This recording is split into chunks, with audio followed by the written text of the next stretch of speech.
Back on Get Up, and it is once again time for Kmart's least favorite photo and her most favorite segment. It was taken at a Bears game. On the program. Oh. And that leads us perfectly. Nice segue to the first. Question, would Kmart be shocked if Caleb Williams and the Bears make the playoffs? Greeny, I would be shocked. And it has nothing to do with the talent that I think Caleb Williams has. It has everything to do with the ups and downs of, well, this is only like his rookie year with Ben Johnson. I think there's going to be ups and downs, but also look at that division. Every other team that he's playing in that division is a legit playoff team. Yep. So I'm going to say not shocked. I would say shocked for this year, but maybe next year. What do you think, Jeff? Dominique said earlier he wouldn't be totally stunned if the Bears kind of catch a little fire here. How about you? Totally stunned. You would. They did, totally. Yeah. This is a learn the process year for Ben Johnson and Caleb Williams. And there are pieces and parts that still need to be improved for the entirety of the roster of the Chicago Bears to help them be better. And he will continue to learn the game, which, again, I agree with Kmart. It'll set him up for next year. They're not playing the Cowboys week in and week out. They're not giving up all these explosive plays on the back end. Like it's going to be more. I'm surprised that you guys are focused on the offense for what might keep them out of the playoffs. I think if they don't make it, it's not. I think the offense is on track. I expect that to continue to get better. The issues on defense and the style of defense that they want to play, I don't think they have the personnel to support. Yeah, that's the more agreed. part. I agree with that. And I made a stupid comment earlier when I said that division isn't what we thought it was going to be. I couldn't be more wrong. The Lions are ridiculously good. The Packers stubbed their toe, but they're ridiculously good. Minnesota, without their starting quarterback, just won a game 100-6. Oh, I thought you were talking about the Ravens. I didn't know. Over there with Dominique. Players mess up, Greeny. Yeah, messed up. Come on, Greeny, get your game right. I had a moment of just absolutely not knowing North what I was Carolina talking comment about. that. Not my best moment. The Carolina thing was Nick's fault. sorry, I All right, let's go back to Kmart. Come on. Kimberly, would you be shocked if the Lions make the Super Bowl this year? Are you kidding? Not shocked. Listen, they're loaded. And this is a team where their window is still open. They got the quarterback. Even if it's a new configured line, the line has played well. They've got the defensive pieces, Aiden Hutchinson, who can stop him right now. So I think they definitely could win a Super Bowl. You know who agrees with you? ESPN Analytics. Oh. Give me B14, Cindy. Really? The Detroit Lions are now the favorite to win the NFC, according to our analytics, with a 20% chance. Wow. By the way, the highest probability of making the Super Bowl in the entire league is the Bills. So Bills-Lions is the likeliest Super Bowl. That was my preseason. Just thought I'd say that out loud. What did That I would be pick? such a cute Super Bowl. Lions, Bills. Both of those teams really deserve a championship at some point. That would be lit. I mean, that would That would be lit. That would be lit. It would be lit. I mean, don't you think those fan bases Okay. take over Santa Clara or San Francisco or wherever it is? Where's the off button? Where's the off button on this thing? Talk to me about Lions. Are they the best team in the NFC? No, I don't think they're the best team. I will say this, the part that I'm most excited about seeing is the way their defense, they had a hard time creating pressure. I understand the injuries last year, but even before that, they had a hard time creating pressure. They got after the Ravens last week, and they did some interesting things defensively. Do they continue to do that to create rush? That's what I'm excited about seeing. Your answer is no because of the Eagles? Just to be clear, like that's the team. Go ahead, John. I like when Jeff started talking about their defense. What really impressed me was this was a team that did what they did. They were a man coverage all the time team. What they did against the Ravens last week showed the ability to be functional in zone defense and adaptive. Like that's the part that I'm looking forward to.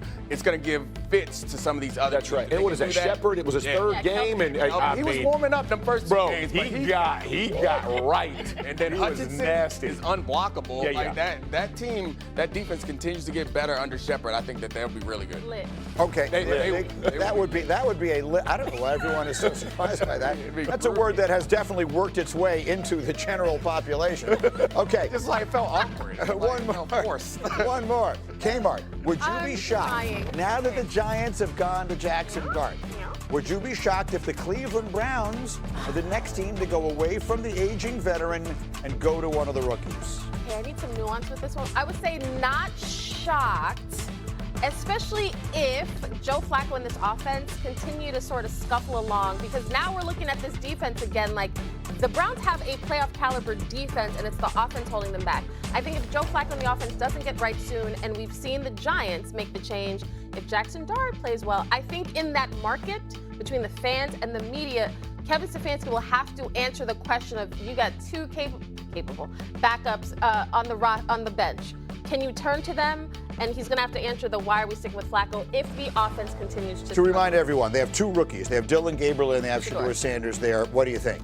No, I don't think Flacco's better than both of them, and so it gives them the best chance to win. The problem for me is this goes back to the Deshaun Watson thing. Like they have doomed their offense, and that's the problem. It's hard to overcome that specifically at that position, and so if you're trying a rookie or a young kid and he's trying to come in and do this, does it give you a spark? Maybe, but they don't even know what they don't know yet, and the confusion on that side of the ball can get increasingly difficult. Flacco gives them the best chance, and unfortunately, it has not looked good yet. What do you think, Nate? I mean, I'd be stunned if they moved on from Joe Flacco because it doesn't feel like the players know they're in practice. We would be hearing if it felt like they thought that those guys were ready. Maybe the fan base might have want to mix something up at some point, but they're coming off of a win. And Joe Flacco hasn't been perfect, but I understand that the players support Joe Flacco in that locker room right now. And they really should be 2-1. They miss a field goal against Cincy. Like they should be 2-1. Right. Unfortunately, they don't get that done, but it's. But that's because of their defense. Their defense absolutely kept them in all these games. The Ravens game got away from them a little bit late, but the Browns have scored 16, 17, and 13 points in their 3 games. It has just been the continuous thing in Cleveland where the offense, going back to the Deshaun Watson decision, that offense has held them back for sure for several years. That's a fact. Well, when you make a mistake like they made on Deshaun Watson, giving up everything they gave up, and now at this point, more significantly, all the money they have tied up in it. That's right. That's a mistake that is going to devastate your franchise. The question is, can they do better than what they have? Would these rookies make it better? Russell Wilson. Myles Garrett can play quarterback? He's so good. He's obviously. What about Russ?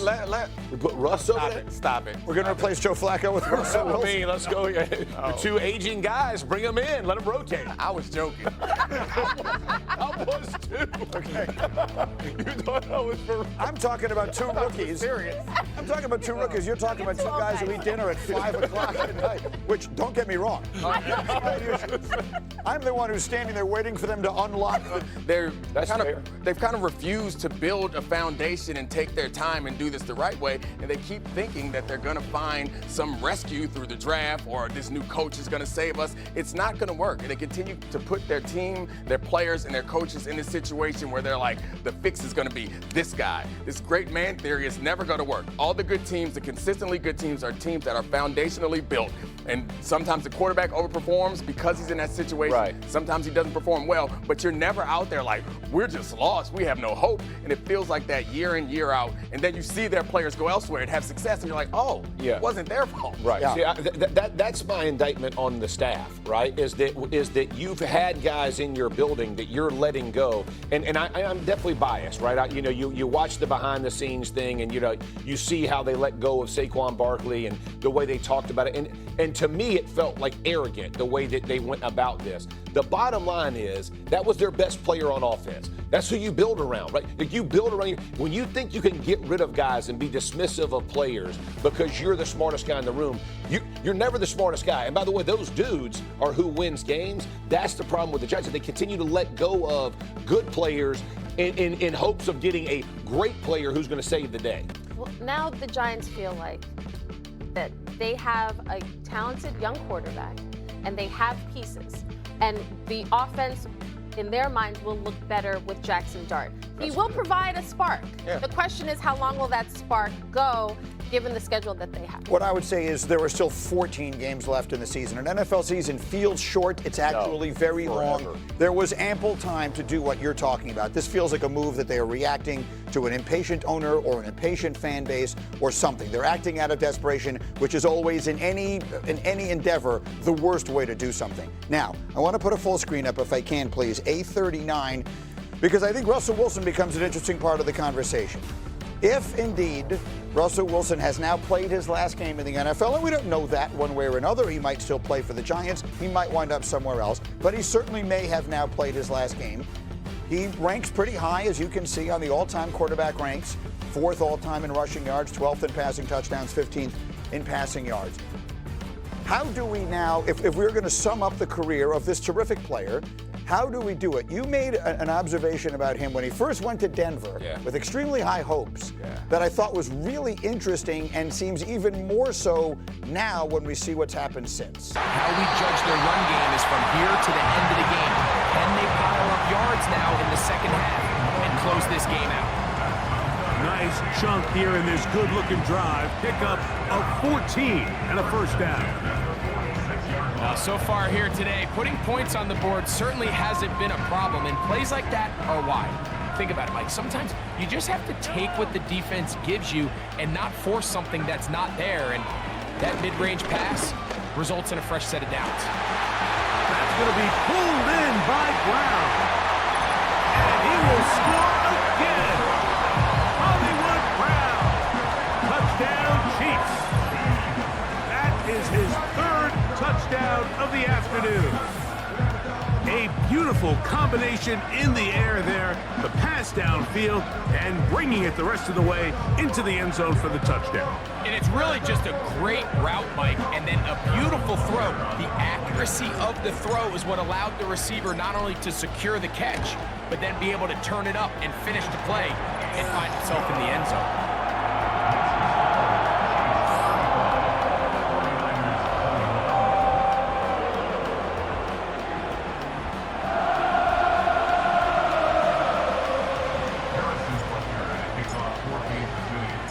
So now it's Butker following the touchdown to send this one away.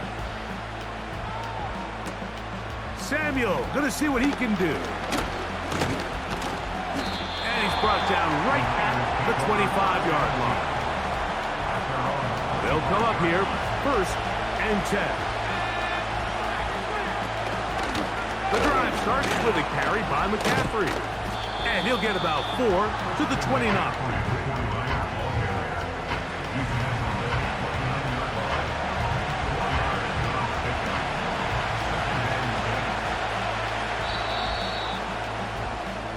So, both teams trade touchdowns in that frame as we get through the end of the third quarter. You're watching the NFL on EA Sports.